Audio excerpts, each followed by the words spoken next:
What's up guys, today we're going to be talking about ND filters and how you can use these things to improve your landscape photography and actually just your photography in general. So let's get into it.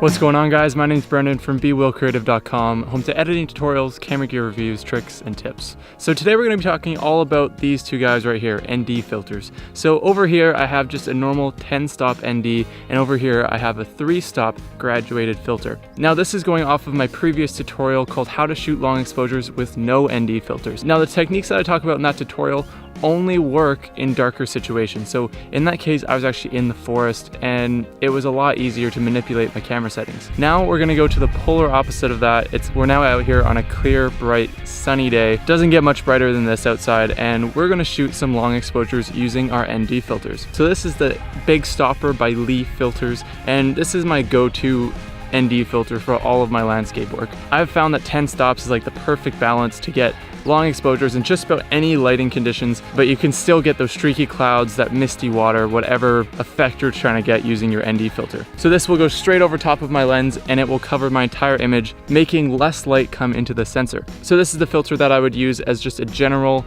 overall darkening of my photo. Now the other type of filter that I'm going to be talking about today is a soft graduated filter. It goes from an N9 all the way down to clear. So basically what this can do is it can allow me to shift this up or down on the lens to better expose my sky, because of course the sky is always brighter than our foreground, especially around sunset. So that way I can put this down along my horizon and it will just softly blend in and darken my sky compared to my foreground.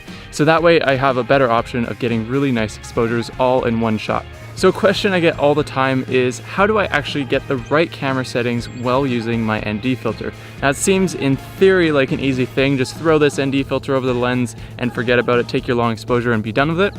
But in reality, when you throw this guy over top your lens, your photo almost looks completely black. So how are you supposed to figure out what settings are best for the particular scene that you're shooting? The first thing that you need to know right off of the bat is how many stops is your ND. A stop is a measurement that measures how much light is coming into the sensor. So if you're taking away stops, that means you're reducing a certain amount of light coming in and hitting the camera sensor. That might sound like a little bit of a general and broad thing, but if you add one stop onto your camera, it will half your shutter speed. So for example, if I was shooting at 1/100th of a second and I added one stop of ND to my lens, that would mean that my shutter speed would now be 1/50 or 1/50th of a second. Now if this seems a little bit confusing or you might have a hard time remembering it, I actually wrote a whole article all about it on BeWillCreative.com that sort of breaks down those calculations that you can do in your head out in the field and that kind of thing.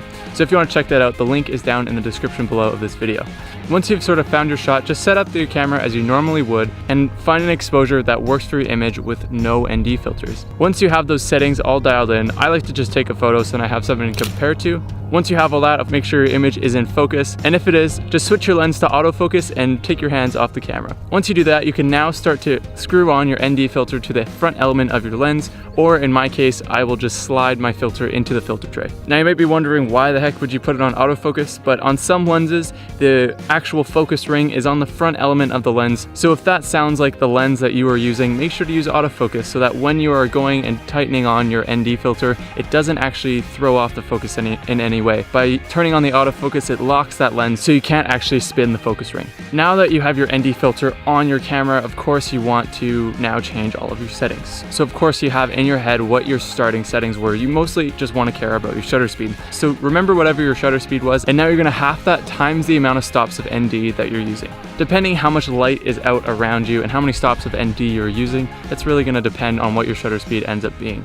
So pretty much to break it down, shooting with ND filters goes in 3 steps like this. First, set up your camera and set a shot with the proper exposure with no filters on the camera. From there, once you're happy with your photo, you're going to want to set your lens to autofocus so then you don't adjust anything weird with the focus ring on your lens, and then you can throw on your ND filter. From there, we're going to go into step 3, and then you're just going to adjust your shutter speed to suit your ND filter depending on how many stops you're using. Now, this might go without saying, but of course you will need a tripod if you're wanting to shoot long exposures with your ND filters. It is going to be absolutely impossible to shoot this handheld because no matter how still you think you're holding holding that camera, you're still wiggling just a little bit. So make sure you have that tripod with you. Now, depending on how fast your water is moving, how wavy the ocean is, that kind of thing, you're gonna get a ton of different effects in camera, like these ones that I'm gonna show you from my previous photos.